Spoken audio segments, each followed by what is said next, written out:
si fa a fare impresa senza il digitale. È come negli anni '80 pensare di fare impresa senza usare il telefono per scelta o per principio.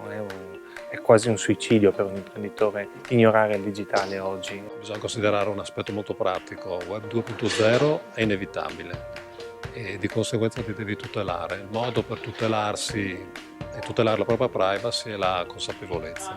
Come funziona questo strumento, questo mondo, e quindi muoversi in maniera molto, molto attenta.